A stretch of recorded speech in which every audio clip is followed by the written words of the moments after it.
여자 변호사 3인방의 오수재 리얼 리뷰 지금 바로 시작합니다. 와! 지난 주말 5화, 6화가 시작됐죠. 드디어 오수재의 과거가 밝혀졌잖아요. 그러면서 이제 조금씩 오수재가 공찬한테 마음을 여는 그런 장면이 드러나고 있는데요. 우리 이 러브라인, 러브라인 진짜 할 말 많지. 저는 이건 좀 아쉬웠어요. 아쉬운 것 좀 먼저 얘기해볼까? 근데 다들 지금 불만이 가득이야, 이 러브라인에. 러브라인에. 오수재 변호사님은 그렇게 똑똑한 분이 아니 왜 위험할 거 뻔히 안 차 그렇게 혼자 다니는 거예요. 엄마 또 혼나. 수재야, 너 뭐 하는 거니? 혼자 왜 이렇게 다니니? 2번이나 나왔어, 그런 장면이. 아니 그러니까. 왜 우리가 이거 기본적으로 위험한 곳에 갈 때 자신의 행정지를 꼭 알리고요. 그리고 당연히 여러 사람과 그리고 공권력의 어떤 도움을 받아 함께 갈 생각을 당연히 해야 되는데 자꾸 혼자 가서 위험한 일이 사실 이게 러브라인 때문이라고 할 수 있는데 그 위기의 상황마다 이제 남자 주인공이 출동하는 그런 모습을 보여주기 위한 게 아닌가. 구시대적이죠. 맞아. 구시대적인 영웅물 뭔가. 아니 짠. 맞아. 오수재같이 이렇게 똑똑하고 능력 있는 여자가 왜 그렇게 자꾸 남자가 구해주기만을 기다리면서 자기를 스스로 위험에 노출시키는가. 그러니까. 그게 좀 제일 아쉬운 부분이네요. 그리고 저는 아니 우리 공찬 우리 예비 변호사님은 이거 왜 공부 안 하는가. 중간고사 기말고사 기간은 지금 지난 것인가 이 시점에 있어서. 근데 지나고 나서는 또 인턴 뭐 자소서 쓰고 인턴 나가고 이러느라 진짜 바쁘잖아요. 맞아요. 시험 볼 것도 많고. 중간 기말 사이사이 과제에 발표에 막 쪽지 시험도 보고 정신 하나도 없을 텐데 항상 가게에서 일하고 있고 나머지 시간은 리걸 클리닉에 모든 걸 올인하고 있죠. 리걸 클리닉에서 왜 자꾸 사건 수사를 시켜. 그러니까 이제 혹시 로스쿨을 지망하시는 분들이 로스쿨에 가면은 주로 저렇게 사건에 대해서 뭔가 뒤쫓아다니고 이런 역할을 하고 이제 강의실에 앉아있거나 도서관에 앉아있는 시간은 거의 없나 보다 이렇게 생각하시면 좀 크게 실망하실 수 있다는 점을 또 한번 짚고 가고 싶습니다. 이거는 드라마니까 다들 감안하고 보실 것 같기는 해요. 근데 러브라인에서 제가 그래도 정말 이해해보려고 굉장히 많은 노력을 했어요. 오수재는 도대체 어떤 계기로 공찬에게 빠지게 될까? 오수재 주변의 남자들을 생각해봤는데 막 성추행하는 그 교수부터 해가지고 하이에나 같은 남자들만 가득하잖아요. 여기 시궁창에 있었구나. 이건 넌 뭐야? 할 정도로 나만을 위해서 그렇지. 나를 정말 진심으로 걱정해주는 직진 연하남이 나타난 거야. 그러면 조금 이해가 되지 않아요? 근데 저 재밌는 댓글 봤는데 공찬 말고 또 다른 남자 붙여주려는 어떤 네티즌들의 움직임이 있더라고요. 누구죠? 7조남 윤세필 대표죠. 뭐야? 네, 7조. 7조남이 너무 자상이 7조라는데 수지야 정신 차려. 토스트를 먹는 장면에서 케미가 좋았다. 아니 근데 우리가 이렇게 로펌에서 생활을 하다 보면 또는 사내 변호사에 있다 보면은 이제 아는 후배 변호사라든지 아니면 동료, 선배 변호사들이 고민하는 경우들이 있거든요. 이런 남자랑 이런 남자가 요새 나한테 대시질을 하는데 누구를 만나볼지 너무 고민돼. 아니면은 만나는 남자친구가 있는데 결혼을 할지 말지 고민이 된다. 이러면 우리가 다 막 과몰입해가지고 같이 상담을 해주는데 그치.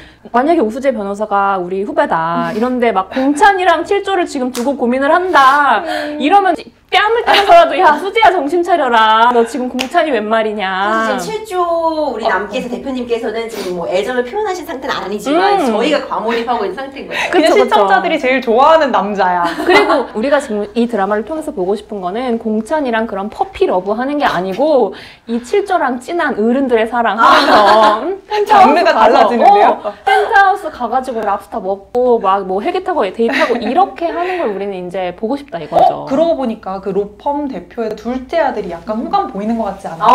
맞아요. 썸남이라고 하죠. 썸남. 썸남의 롤을 그 사람을 지금 주고 있는데 그게 아니에요. 작가 감독 여러분. 7조남과 엮어달라고요. 기대돼요. 어떻게 풀어낼지. 여기 이혼을 어떻게 성사시키고 자기가 어떻게 이제 그 자리를 들어갈지 말지 회장이 들이밀지 어떨지 그 부분 기대가 됩니다. 그럼 두 번째로 우리가 얘기해볼 게 여러분 요새 USB 많이 쓰시나요? 우리가 실제 생활에서는 사실 USB가 거의 사라졌잖아요. 우리 요즘 우리끼리 서로 자료를 보관하고 할 때 USB로 신현지 변호사 이걸 내가 갖다 줄게. 잠깐 기다려. 오고. 나 오늘 USB 두고 왔어.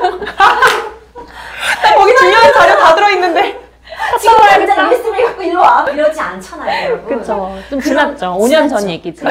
이 5년이 뭐예요, 김혜영 변호사? 그쵸. 거의 한 10년 된 얘기인 것 같은데? 그런데 실제로 이게 USB가 언제 또 많이 쓰이냐면요. 제가 회사 다닐 때 보면은 회사는 사실 정보 보안이 굉장히 중요하잖아요. 그러니까 회사 내에서 외부로 메일을 보낼 때 무조건 뭐 부서장님의 승인을 받고 모니터링이 되는 거죠. 파일 첨부가 안 되는 경우가 굉장히 많아요. 그쵸. 근데 사실 생각해봐요. 뭐 중요 뭐 디자인 자료라든가 신제품 출시일 같은 게 외부로 메일로 뿅뿅 그냥 쏴질 수 있다면은 너무 쉽게 기술이 유출될 거 아니에요. 그러다 보니까 저도 이제 중요 소송 자료를 가지고 로펌에 가려고 하면은 USB 같은 거를 회사에 등록을 해서 그 USB USB를 꽂아서 자료를 넣어가지고 허가를 받아가지고 가야 되는데 이 절차 같은 게 복잡하니까 실제로 막 종이로 막 가지고 나가기도 힘들어요. 사실 막 이것도 막 허락을 받아서 갖고 나가서 로펌에 가가지고 이거 스캔 좀 떠주세요. 제가 급하게 하고 나오느라 뭐 못 해봤어요. 이런 적도 있었거든요. 그러니까 정보 보안 문제에서 뭐 USB가 여전히 활용되는 경우도 있긴 하지만 사실상 그렇게 중요한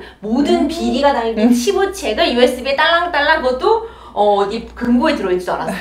이렇게 보관한다. 그런 거는 조금 대부분 클라우드 서비스를 많이 그렇죠. 이용하게 되잖아요. 근데 또 어떻게 생각하면은 클라우드도 누군가 어디선가 침투하는. 접근할 수 있다는 그런 관점으로 생각해보면 약간 클래식이 안전하다 이런 차원으로 차라리 뭔가 실물 USB에 보관을 해서 내가 그걸 꽁꽁 가지고 있겠다 이런 차원의 아주 한 단계 더 나아간 보안이다 이렇게 넉넉히 해석을 해볼 수 있을 것 같아요. 한 단계로 나. 이거 이제 한번 우리가 짧게 짚고 넘어가 볼까요? 홍석팔이 오수재 사무실에 침입해가지고 다 깨부수고 오수재도 다치게 하고 안 되죠, 동찬도 막 여기 한 대 또 아유, 맞고 막 이랬잖아요. 2명이나 다쳤네요. 로스쿨에서 시험 문제로 나오는 거죠. 맞아요. 홍석팔의 제명은 무엇인가? 홍석팔의 제명은 하나씩 한번 무엇인가? 이거 지금 따져볼까요? 야간이었지, 야간. 야간이었죠. 그리고 깨고 야간이었죠. 몰래 들어갔죠. 그리고 일반 시청자분들은 야주절이라는 말도 안 들어보셨을 가능성이 있어. 오랜만에 들어보죠. 우리나라 말 맞아요. 야주절이라고 말씀드린 건 뭐냐면 야간, 주거침입, 절도. 우리가 이걸 야주절이라고 부르거든요. 근데 야주절이 이슈가 되게 많아가지고 시험 단골 문제예요.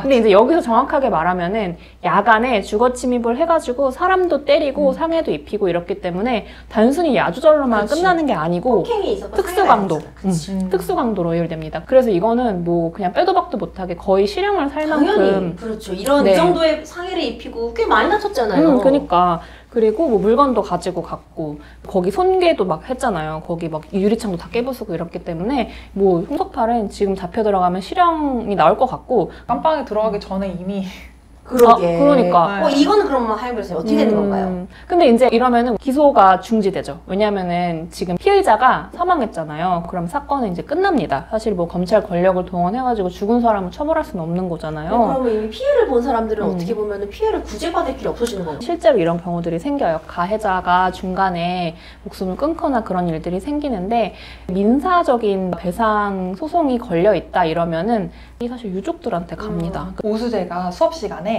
돈 빼돌린 의뢰인 감방 보내지 않는 방법에 대한 강의를 하잖아요. 저 궁금해서 그 사례 비슷한 게 있나 찾아봤거든요. 네. 회사에서 전 회장이 횡령과 분식회계 혐의로 1심에서 징역 6년, 6년에서 법정 구속이 된 거예요. 딱 네. 드라마처럼. 법정 구속이 된다는 거는 뭔가요? 법정 구속 얘기를 먼저 할까요? 법정 구속은 구속되지 않은 상태에서 재판을 받다가 1심 판결 선고하는 그날 잡혀 들어가는 거예요. 그냥 그 자리에서 바로 잡혀 들어가는 그게 거잖아요. 사실 변호인 입장에서도 굉장히 싫은 순간이죠. 그쵸. 와, 진땀. 그래서 법정 구속 될 것 같다 아니다를 미리 잘 판단을 해야 그치, 돼요. 그쵸. 왜냐면은 신병 정리 시간을 줘야 되니까. 그날 몰고 온 차 어떻게 할 거야? 실제로 법원 주변 주차장에 가면은 막 페라리, 람보르기니 이런 애들이 막 방치되어 있는 경우들이 실제로 못 찾아간 있어요. 거구나. 왜냐면 그거 끌고 와가지고 재판 받으러 출석하고 이제 저 차 타고 다시 가야지 이랬는데 그냥 바로 잡혀 들어간 근데 거죠. 사실 그 정도는 예측 좀 해볼 수 있는 게 또 그게 예측 변호인들의 역할이긴 할 텐데. 해줘야지. 막 집에 두고 온 강아지 어떡할 거야? 네, 아무튼 법정 구속은 그런 건데 그렇게 1심에서 법정 구속 극적으로 돼서 사람들한테 이제 막 알려졌다가 2심에서 이제 집행유예로 풀려난 그런 케이스가 있더라고요. 사실 횡령이라는 게요. 그러니까 회사에서 보면 이런 거였어요. 그러니까 사적으로 이동한 건데 법인카드로 택시 결제한다거나 심지어 이제 뭐 해외로 이제 출장 같은 거 가서 그 출장 가면서 사실 경비 처리를 하는 것들이 굉장히 많잖아요. 그러니까 자기 옷 같은 거 좀 사서 끼워 넣는다거나 뭐 이런 일들도 사실상 당연히 횡령이죠. 뭐 일하지 않고 사적으로 친구 만나서 밥 먹은 자리에서 꼭 다른 회사 일로 누군가를 만난 것처럼 식사하고 이런 것도 사실은 다 횡령이거든요. 맞아요. 대표가 함부로 회사 돈을 빌려 쓴다고 해서 꺼냈다가 다시 넣었다고 해도 이미 꺼낸 순간 횡령이 되는 거죠. 그거를 뭐 직원 회식에 썼다든가 그 사용 여부는 묻지 않기 때문에 일단 돈을 꺼내는 순간 횡령죄가 된다는 거. 여기서 그리고 또 이제 M&A가 뭔가 굉장히 큰 금전적인 이득을 모두에게 파는 쪽이나 사는 쪽이나 그걸 특히 중개하는 중개 수수료를 받을 수 있는 로펌 측에나 엄청난 이득을 주는 그런 건으로 나오는데 이 M&A가 어떤 거죠? M&A는 일단 회사를 사거나 파는 거죠. 우리 드라마에서는 한수바이오라는 또경영이 가지고 있는 그 회사를 팔려고 하는 거예요. 그렇죠. 그리고 그 파는 일을 우수재, TK 로펌에서 맡게 되는 그런 구조로 되어 있는 거고 살려고 하는 측에 그 7조남이 살려고 하는 측에 있는 거죠. 그래서 이 M&A 계약권 같은 경우에는 그 회사를 1조 8천억 또는 2조 정도 되는 금액으로 사고 파는 계약을 체결하려고 하는 건데 뭐 계약금을 20%를 건다 이런 건 사실 되게 드문 일이거든요. 그냥 우수재 변호사가 혼자 그걸 다 하는 아예 것처럼 말도 안 나오지만 민사 노무부터 해가지고 뭐 수십 명을 네, 실사까지 거죠. 해서 모든 분야에 각각 투입돼야 되기 때문에 진짜 인력이 많이 동원되는 작업이고 회계법인도 당연히 붙어야 그렇죠. 되는 다 같이 해야 그런 되는 일인 맞아요. 거죠. 회사를 사고 팔려면 일단 그 회사에 대해 가치를 평가해야 되잖아요. 그러니까 변호사가 거기서 하는 일은 그쪽 뭐 계약 관계라든지 아니면 자산이라든지 또는 인사 노무 관련돼 가지고는 모든 뭐 채무가 다 이행되고 있는지 이런 것들을 쭉 평가해서 이 회사의 가치가 실제로는 이 정도인데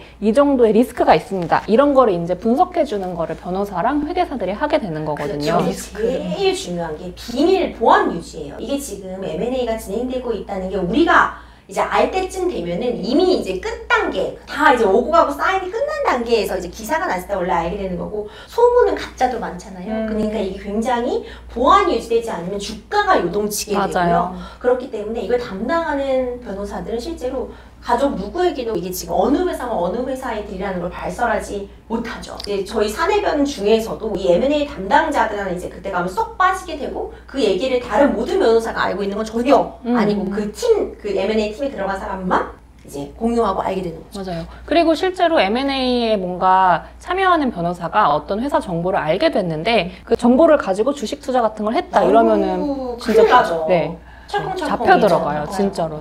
그리고 M&A 변호사들도 어떤 직업 윤리상 그런 걸 어디 가서 말하거나 그러지 않는 거를 굉장히 중요하게 생각을 합니다. 지금까지 딥한 사건 리뷰부터 재미있는 로펌 생활 비하인드까지 여자 변호사들 셋이서 한번 알아봤어요. 앞으로도 궁금한 거 있으시면 댓글이나 많이 남겨주시고 저희는 더 재밌는 리뷰 영상으로 다음에 찾아오겠습니다. 감사합니다.